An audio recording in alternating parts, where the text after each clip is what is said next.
Good morning, student. Today we will start valuation of goodwill practical problem.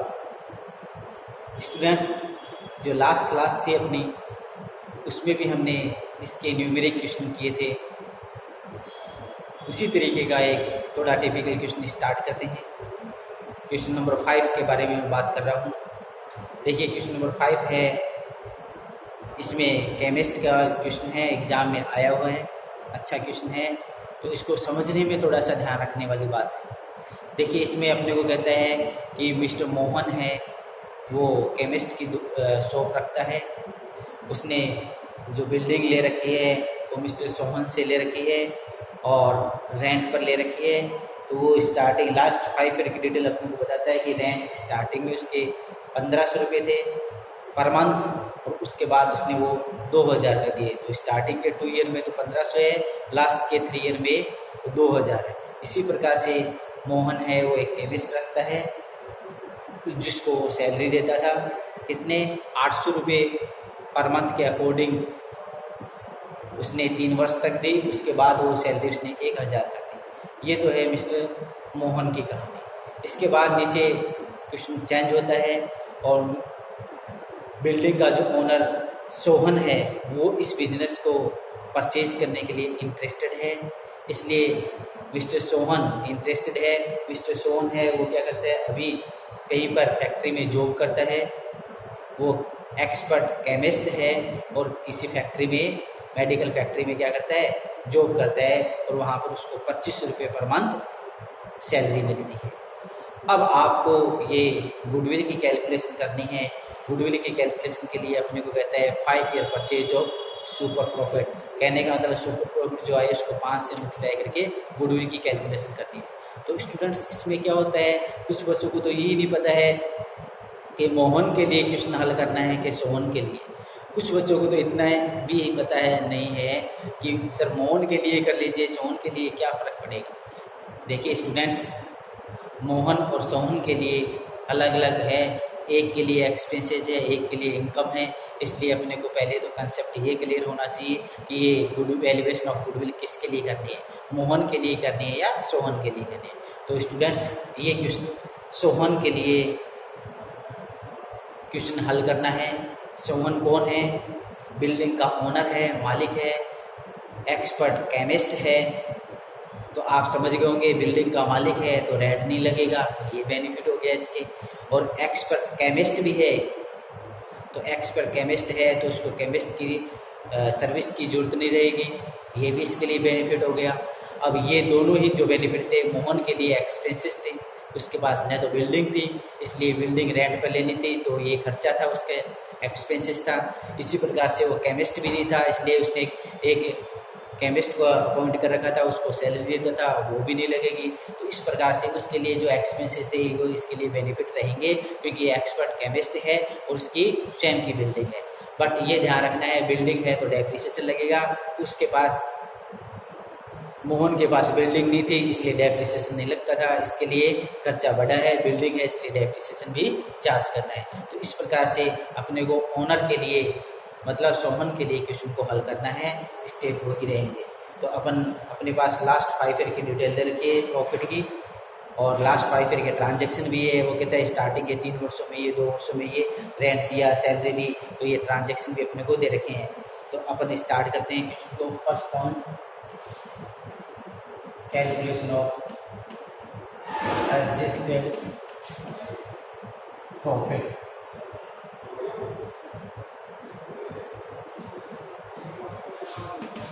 Adjusted profit,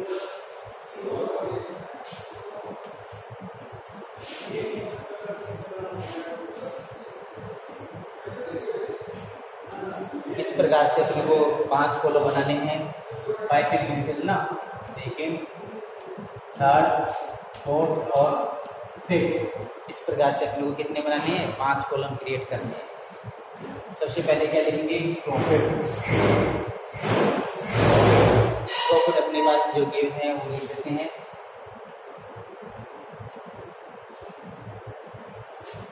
इसके बाद है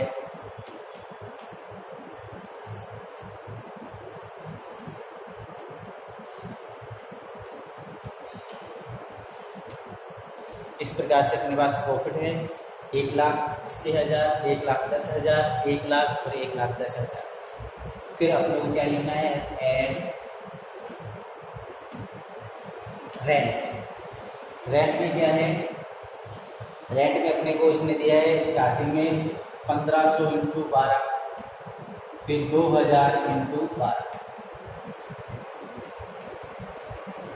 तो starting के 2 वर्ष में तो 1500 दिए हैं, तो ये 18,000, ये भी 18,000 और लास्ट में है वो हो जाएंगे 24,000, 24,000 और ये 24,000।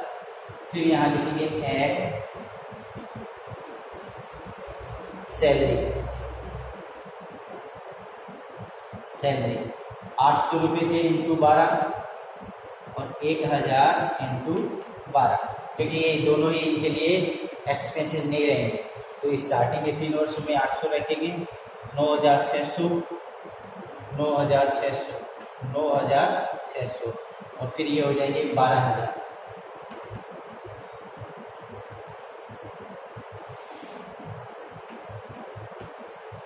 इस प्रकार से अपने को करना है।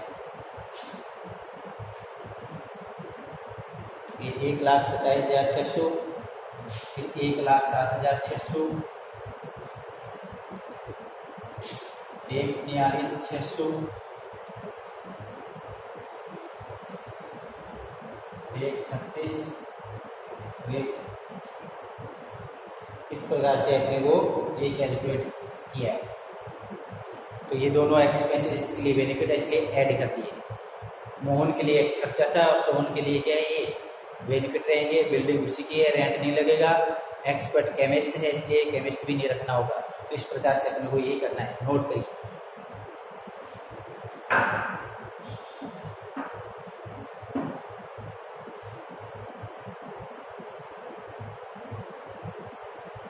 इसके बाद अपने को करना है स्टूडेंट्स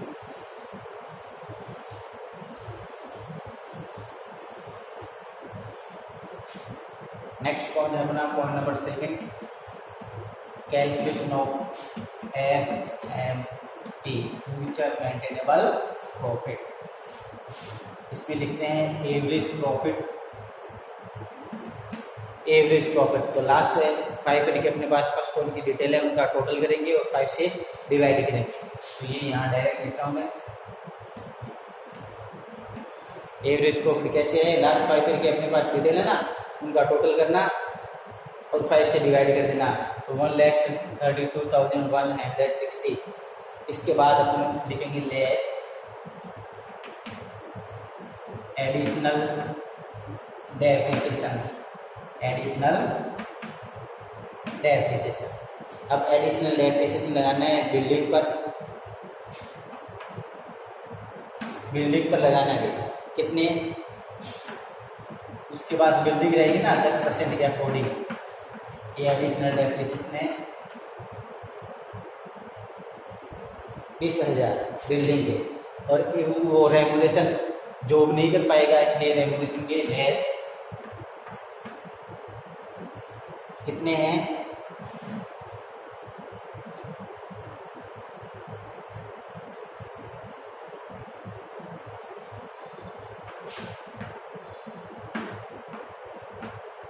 फैक्ट्री में जो काम करता था वहाँ 2500 रुपये मिलते थे उसको, तो 2500 इंटू 12 अपन कर देते हैं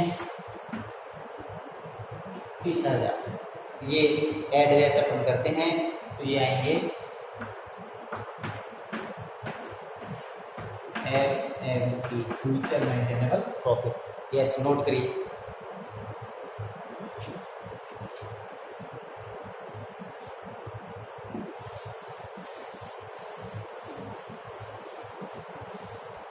नेक्स्ट अपना पॉइंट है वो एवरेज कैपिटल एम्प्लॉयड का है, point number 3, calculation of average capital employed.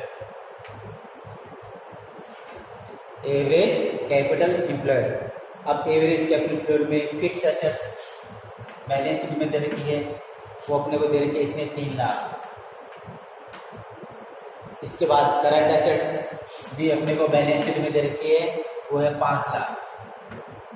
ये तो बैलेंस शीट में है, और इसके पास बिल्डिंग और है 2 लाख की, वो लिख देंगे। इस प्रकार से ये 10 लाख रुपए फिक्स एसेट्स या सैलरी एसेट्स के रूप में है। फिर लिखेंगे लेस। अब लेस में इसके पास एक तो प्रोविजन फॉर डेप्रिसिएशन, एक तो इसमें है क्रेडिटर्स। क्रेडिटर्स अपने पास है 2,10,000 के।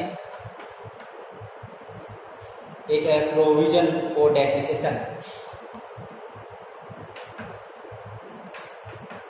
प्रोविजन फॉर डेप्रिसिएशन, क्योंकि बिल्डिंग है ना इसलिए प्रोविजन फॉर डेप्रिसिएशन लगेगा। कितने ये रखे हैं 70,000 बैलेंस।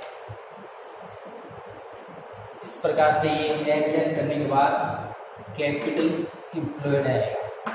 कैपिटल एम्प्लॉयड, अब ये कैपिटल एम्प्लॉयड अपना आया है 7,20,000। इसमें से एड लेस करने के बाद ये कैपिटल एम्प्लॉयड को नेट एसेट्स भी बोलते हैं। फिर आप क्या करते हो, less 1/2 into current year profit. तो करंट ईयर का जो प्रॉफिट है उसका 1/2, ये 1,10,000 है, तो 1,10,000 का हाफ अपन कर देते हैं, यहाँ लिख देंगे 55,000। 55,000 इसमें लेस करते हैं तो ये आएंगे एवरेज कैपिटल एम्प्लॉयड। इसमें से लेस करने के बाद रहेगा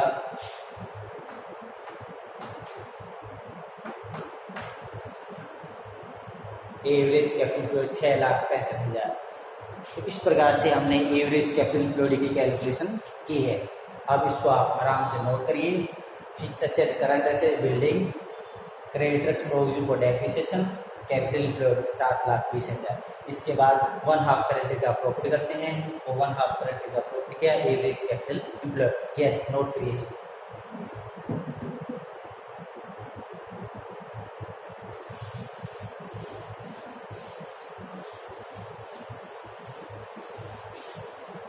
अब स्टूडेंट्स नेक्स्ट पॉइंट अपना है वो है पॉइंट नंबर 4,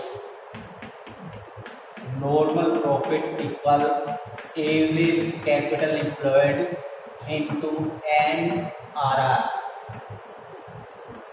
तो एवरेज कैपिटल एम्प्लॉयड हमने अभी नोट कैलकुलेट किए हैं 6,65,000। 6,65,000 इंटू NRR है वो 10% है, ये 10% लीजिए, 1 शून्य हटा देते हैं, ये अपना नॉर्मल प्रॉफिट आ गया। इसके बाद point number 5, super profit equal होता है FNP माइनस नॉर्मल प्रॉफिट।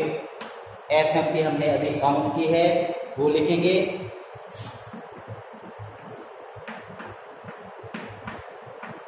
और सुपर नॉर्मल प्रॉफिट अभी काउंट किया। इसको लेस कर देते हैं। लेस करने के बाद आएगा इसमें से लेस करने के बाद super profit. Students last point अपना गुडविल